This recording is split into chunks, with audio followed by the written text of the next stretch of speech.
Hello everyone, I am सुगम। Welcome back. तो कैसे हो आप सब? आई होप आप सब अच्छे होंगे। स्वागत है आप सभी का आपके अपने एसपी स्टडी यूट्यूब चैनल पर। तो गाइस यहाँ पर आज हम कुछ ऐसे सेंटेंसेस को देखेंगे जिनको आप रोज़ाना बोलते हो। ठीक है, तो बिल्कुल भी गाइस आपको वीडियो को स्किप नहीं करना है। तो फर्स्ट यहाँ पर हम सीखने वाले हैं आज नीड टू का यूज़। नीड टू का मतलब होता है ज़रूरत है। इसका स्ट्रक्चर होगा सबसे पहले subject plus need two plus V1 plus object. जैसे तुम्हें अंग्रेजी सीखने की ज़रूरत है, इसको हम इंग्लिश में कहेंगे you need to learn English. Next है कि हमें वहाँ जाने की ज़रूरत है, तो इसको हम इंग्लिश में कहेंगे we need to go there. English में क्या कहोगे? We need to go there. हमें वहाँ जाने की ज़रूरत है। ठीक है, पहले आपको सब्जेक्ट रखना है, फिर नीड टू प्लस वर्ब का फर्स्ट फॉर्म प्लस ऑब्जेक्ट। जैसे अगर आपको कहना है कि मुझे हिंदी बोलने की ज़रूरत है, तो इंग्लिश में कहोगे I need to speak English. ठीक है, और गाइस यहाँ पर आप सब्जेक्ट चेंज करते रहिए और उसी तरह से आपको इसको बोलना है। अगर आपको कहना है कि तुम्हें पानी की ज़रूरत है, सिर्फ इतना बोलना है कि तुम्हें पानी की ज़रूरत है, तो इसको हम इंग्लिश में कहेंगे यू नीड टू वाटर। अब जैसे आपको कहना है कि आपको नॉलेज की ज़रूरत है, तो आप इंग्लिश में कहोगे यू नीड टू नॉलेज। कोई भी आप यहाँ पर इस तरह से कोई भी चीज़ यहाँ पर आप रख सकते हो। नेक्स्ट है कि हमें वाक्य बनाने की ज़रूरत है, तो इसको हम इंग्लिश में कहेंगे we need to make sentences. ठीक है, रोहन को वाक्य बनाने की ज़रूरत है, तो रोहन नीड टू। अब यहाँ पर गाइस अगला क्वेश्चन दिया गया, नेक्स्ट सेंटेंस है कि रवि को स्टेज पर आने की ज़रूरत है, तो इसको हम इंग्लिश में कहेंगे Ravi need to come on the stage. Ravi need to come on the stage. Ravi को स्टेज पर आने की ज़रूरत है। अब जैसे आपको कहना है कि क्या मुझे अंग्रेजी बोलने की ज़रूरत है, तो इसको हम इंग्लिश में कहेंगे do I need to speak English. Do I need to speak English. क्या मुझे अंग्रेजी बोलने की ज़रूरत है। अब जैसे आपको कहना है कि क्या मुझे वहाँ जाने की ज़रूरत है इंटरोगेटिव सेंटेंस में, तो इसको आप इंग्लिश में कहोगे do I need to go there. Do I need to go there. इस गाइस यहाँ पर आपने स्ट्रक्चर देख लिया, उसकी हेल्प से कई सारे सेंटेंसेस आपको खुद से बनाने हैं और खुद से आपको बोलना है। ठीक है, नेक्स्ट है, तो नेक्स्ट यहाँ पर है क्या रोहन अंग्रेजी सीखने की ज़रूरत है, तो जो Rohan need to learn English, क्या रोहन को अंग्रेजी सीखने की ज़रूरत है, इस तरह से आपका वाक्य होगा। नेक्स्ट है क्या हमें वहाँ जाने की ज़रूरत है, तो do we need to go there. क्या हमें यहाँ आने की ज़रूरत है, तो अब इंग्लिश में कहोगी do we need to come here. ठीक है, इसके बाद यहाँ पर नेक्स्ट है कि क्या राधा को हंसने की ज़रूरत है, तो इसको हम इंग्लिश में कहेंगे does Radha need to laugh. ठीक है, आपको कहना है कि क्या राधा को पढ़ने की ज़रूरत है, तो आप इंग्लिश में कहोगे does Radha need to read, या फिर सीखने की तो लर्न। नेक्स्ट सेंटेंस है क्या तुम्हें यहाँ आने की ज़रूरत है, आप इंग्लिश में कहोगे do you need to come here. Do you need to come here. क्या तुम्हें यहाँ आने की ज़रूरत है। अब जैसे आपको कहना है कि क्या मुझे खाने की ज़रूरत है, तो इसको आप इंग्लिश में कहोगे do I need to eat. और क्या मुझे खाना खाने की ज़रूरत है, तो do I need to eat food. ठीक है, इसी तरह से नेक्स्ट है कि क्या तुम्हें पढ़ने की ज़रूरत है, तो इसको हम इंग्लिश में कहेंगे do you need to read. क्या तुम्हें सीखने की ज़रूरत है, do you need to learn. क्या तुम्हें रोने की ज़रूरत है, do you need to weep, या फिर do you need to cry, इस तरह से आप बोलोगे।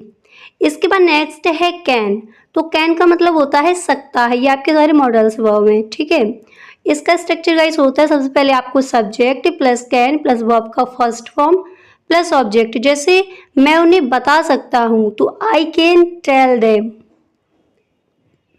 इसी तरह से नेक्स्ट है कि मैं आपकी मदद कर सकता हूँ, तो इसको हम इंग्लिश में कहेंगे आई कैन हेल्प यू। अब जैसे आपको कहना हो क्या तुम्हें पता है मैं रोहन को पढ़ा सकता हूँ, आप इंग्लिश में कहोगे do you know I can teach Rohan. तो जो भी सेंटेंस आपको आगे जोड़ना है उसको जोड़िए और कैन का यूज़ करके आपको इस तरह से सेंटेंसेस को बोलना है। जैसे मैं वहाँ जा सकता हूँ, तो आप इंग्लिश में क्या कहोगे आई कैन गो देयर। मैं यहाँ आ सकता हूँ, आई कैन कम हेयर। और इसी तरह से नेक्स्ट है कि तुम देख सकते हो, तो इसको हम इंग्लिश में कहेंगे यू कैन सी। तुम देख सकते हो, यू कैन सी आपको कहना है। अगर आप चाहते हो तो आप देख सकते हो, if you want you can see. ठीक है। नेक्स्ट है जैसे आपको कहना है कि रोहन अंग्रेजी बोल सकता है, तो आप इंग्लिश में कहोगे Rohan can speak English. Rohan अंग्रेजी नहीं बोल सकता है, तो आप इंग्लिश में कहोगे रोहन कांट स्पीक इंग्लिश, या फिर Rohan can not speak English. ठीक है। नेक्स्ट है कि सीता और गीता वाक्य बना सकती हैं, तो आप इंग्लिश में कहोगे Sita and Gita can make sentences. ठीक है। और अगर ये कहना हो कि सीता और गीता वाक्य नहीं बना सकती हैं, तो कैन नॉट लगा दीजिए, Sita and Gita can not make sentences.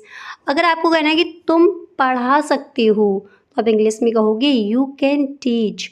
तुम नहीं पढ़ा सकते, यू कांट टीच। तुम नहीं कर सकते, यू कांट डू। अगर तुम कर सकते हो तो यू कैन डू। मैं उसे बुला सकता हूँ, तो हम इंग्लिश में कहेंगे I can call them. I can call them. ठीक है, मैं उसे बुला सकता हूँ। इसी तरह से आप कुछ और भी सेंटेंसेस देख लीजिए, जैसे मैं खा सकता हूँ, आई कैन ईट। मैं सीख सकता हूँ, आई कैन लर्न। राम जा सकता है, राम कैन गो। मैं लिख सकता है, ही कैन राइट। हम आ सकते हैं, वी कैन कम। ठीक है। तो आई होप आपको क्लियर हो गया होगा कि कैन का यूज़ करके किस तरह से सेंटेंसेस को हमें बोलना है। और आज हमारा डे 2 है। अगर आपने गाइस डे 1 नहीं देखा है, डिस्क्रिप्शन बॉक्स में लिंक गिवन है, वहाँ से आप ज़रूर देख लें।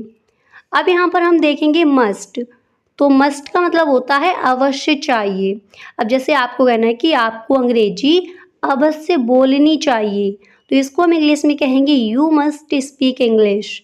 You must speak English. आपको अंग्रेजी अवश्य बोलनी चाहिए। अब जैसे आपको कहना है कि आपको यहाँ अवश्य आना चाहिए, तो इंग्लिश में कहेंगे you must come here. You must come here. आपको यहाँ अवश्य आना चाहिए। अब गाइस एक सेंटेंस को यहाँ पर आप देखिए, और यहाँ पर आपको सब्जेक्ट और वर्ब चेंज करके कई सारे सेंटेंसेस खुद से बनाने हैं। ठीक है।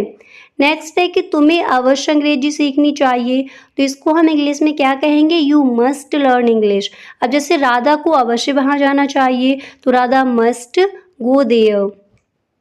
और रोहित को अवश्य वहाँ जाना चाहिए, तो इंग्लिश में कहेंगे Rohit must go there. Rohit को अवश्य पढ़ना चाहिए, तो रोहित मस्ट रीड। रोहित को अवश्य यहाँ आना चाहिए, तो रोहित मस्ट कम हियर। अब जैसे आपको कहना है कि सीता को अवश्य वाक्य बनानी चाहिए, और गैस इसका स्ट्रक्चर क्या होगा, सबसे पहले आपको सब्जेक्ट रखना है, उसके बाद must plus V1 plus object. ठीक है। तो सीमा को अवश्य वाक्य बनाने चाहिए, तो Seema must make sentences. Radha और रोहन को अवश्य वाक्य बनाने चाहिए, तो Radha and Rohan must make sentences. Komal को अवश्य अंग्रेजी सीखनी चाहिए, तो आप इंग्लिश में कहोगे कोमल मस्ट लर्न इंग्लिश। ठीक है। रोहन और सोहन को अवश्य अंग्रेजी सीखनी चाहिए, तो Rohan and Sohan must learn English. Next जैसे अगर आपको कहना है कि तुम्हें अवश्य स्टेज पर आना चाहिए, तो इसको हम इंग्लिश में कहेंगे you must come on the stage. जैसे राम को अवश्य स्टेज पर आना चाहिए, तो Ram must come on the stage. इस तरह से आपको बोलने हैं। इसके बाद गाइस नेक्स्ट है कि रोहन को अवश्य खाना खाना चाहिए, तो इसको हम इंग्लिश में कहेंगे रोहन मस्ट ईट फूड। अब जैसे गाइस यहाँ पर आपने 3 वर्ब को सीखा, 3 मॉडल्स वर्ब आपने यहाँ पर देखे। फर्स्ट क्या देखा, नीड टू। नेक्स्ट आपने देखा कैन। इसके बाद यहाँ पर तीसरा यहाँ पर आप देख रहे हो मस्ट। अब इन तीनों सेंटेंस को ऐड करके आपको खुद से सेंटेंसेस को बोलना है। जैसे हमें अवश्य ऑफिस जाना चाहिए, तो we must go to office. अगर आपको कहना हो कि हमें अवश्य घर जाना चाहिए, तो we must go to home.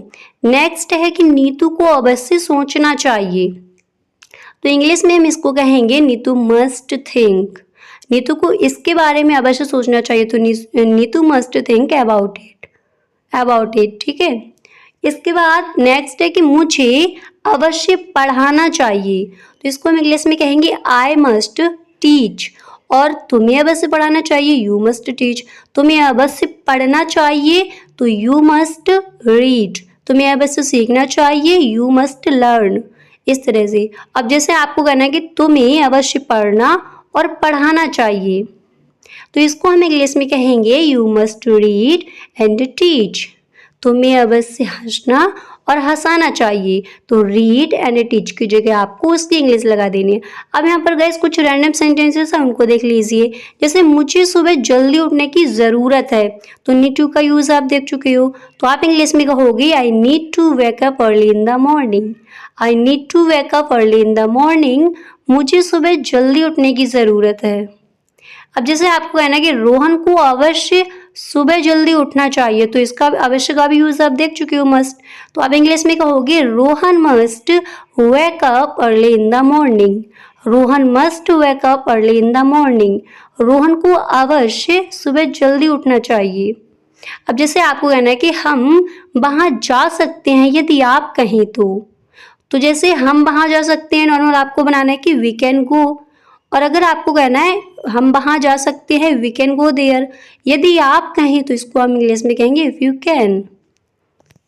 ठीक है, अगर जैसे आपको ये कहना है कि हम वहाँ जा सकते हैं अगर आप चाहो तो इफ़ यू वांट। अब जैसे नेक्स्ट है कि तुम्हें अवश्य हंसना चाहिए, यदि आपको हंसने की ज़रूरत है तो you must laugh if you need to laugh, इस तरह से।